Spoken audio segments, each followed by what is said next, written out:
ଏକ ନମ୍ବର ପ୍ରଶ୍ନ, ଗଜପତି ରାଜ୍ୟର ସ୍ଥାପକ କିଏ? ସମୟ ଆରମ୍ଭ ହେଉଛି।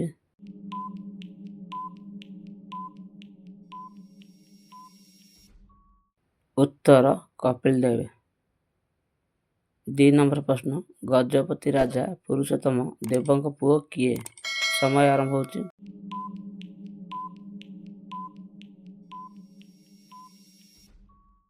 ଉତ୍ତର ପ୍ରତାପ ରୁଦ୍ର ଦେବ।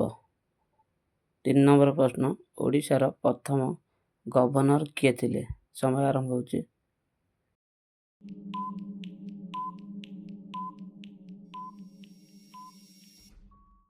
ଉତ୍ତର ସର୍ ଜନ୍ ଅଷ୍ଟିନ୍ ହାବିକ୍। 4 ନମ୍ବର ପ୍ରଶ୍ନ, ଓଡ଼ିଶାର ପ୍ରଥମ ମୁଖ୍ୟମନ୍ତ୍ରୀ କିଏ? ସମୟ ଆରମ୍ଭ ହେଉଛି।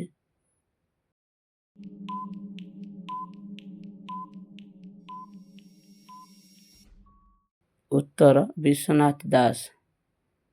5 ନମ୍ବର ପ୍ରଶ୍ନ, ପଠାନ ଶାସନ ସମୟରେ ଓଡ଼ିଶା ଉପରେ କେଉଁ ରାଜା ଆକ୍ରମଣ କରିଥିଲେ? ସମୟ ଆରମ୍ଭ ହେଉଛି।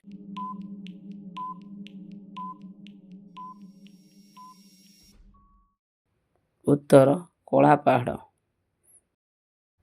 6 ନମ୍ବର ପ୍ରଶ୍ନ, ମଧୁସୂଦନ ଦାସଙ୍କୁ କେଉଁ ଉପନାମରେ ଡକାଯାଏ?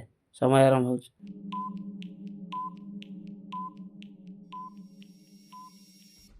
ଉତ୍ତର ଉତ୍କଳ ଗୌରବ।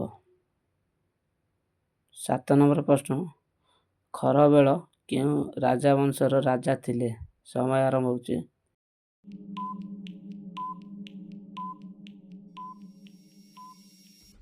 ଉତ୍ତର ମହାମେଘବାହାନ ବଂଶର।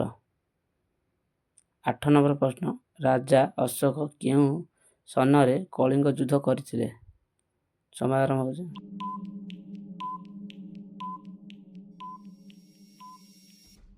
ଉତ୍ତର ଖ୍ରୀଷ୍ଟିଆନ ପୂର୍ବ 261 ମସିହାରେ।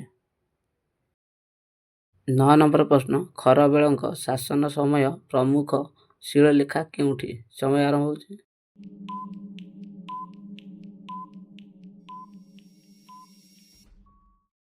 ଉତ୍ତର ହାତୀଗୁମ୍ଫା ଶିଳାଲେଖ ଉଦୟଗିରି ଭୁବନେଶ୍ୱର।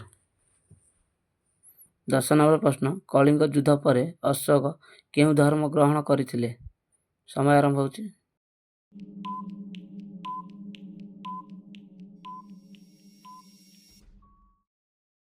ଉତ୍ତର ବୌଦ୍ଧ ଧର୍ମ। 11 ନମ୍ବର ପ୍ରଶ୍ନ, ଗଜପତି ରାଜା ପୁରୁଷୋତ୍ତମ ଦେବଙ୍କ ପୁଅ କିଏ? ସମୟ ଆରମ୍ଭ ହେଉଛି। ଉତ୍ତର ପ୍ରତାପ ରୁଦ୍ର ଦେବ। 12 ନମ୍ବର ପ୍ରଶ୍ନ, ଓଡ଼ିଶା କେବେ ବିହାର ଓ ମଦ୍ରାସରୁ ବିଚ୍ଛିନ୍ନ ହୋଇ ଅଲଗା ପ୍ରାନ୍ତ ହେଲା? ସମୟ ଆରମ୍ଭ ହେଉଛି।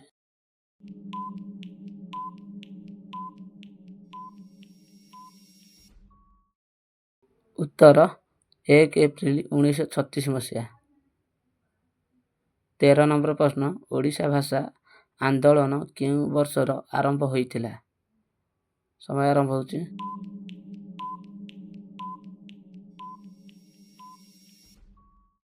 ଉତ୍ତର 1870 ଦଶକରେ। 14 ନମ୍ବର ପ୍ରଶ୍ନ, ଗୋପବନ୍ଧୁ ଦାସଙ୍କୁ କେଉଁ ଉପନାମରେ ଜଣାଯାଏ? ସମୟ ଆରମ୍ଭ ହେଉଛି।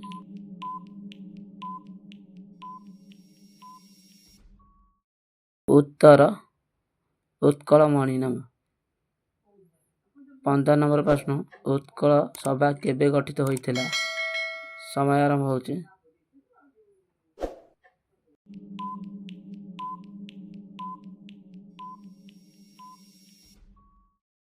ଉତ୍ତର 1903 ମସିହାରେ।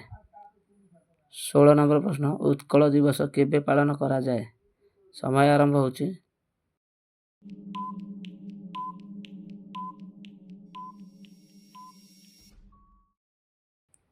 ଉତ୍ତର 1 ଏପ୍ରିଲ। 17 ନମ୍ବର ପ୍ରଶ୍ନ, ଗୋପବନ୍ଧୁ ଦାସ କେଉଁ ଅଞ୍ଚଳର ଜନ୍ମ ଗ୍ରହଣ କରିଥିଲେ? ସମୟ ଆରମ୍ଭ ହେଉଛି।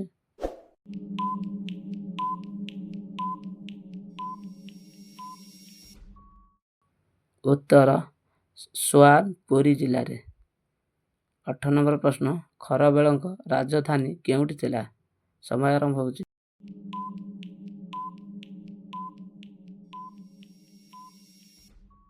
ଉତ୍ତର କଳିଙ୍ଗନଗର ଶିଶୁପାଳଗଡ଼।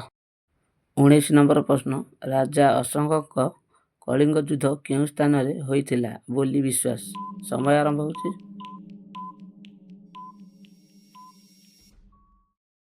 ଉତ୍ତର ଧଉଳି ନଦୀ କୂଳରେ। 20 ନମ୍ବର ପ୍ରଶ୍ନ, ଓଡ଼ିଶା ନାମ କେଉଁ ଶବ୍ଦରୁ ଆସୁଛି?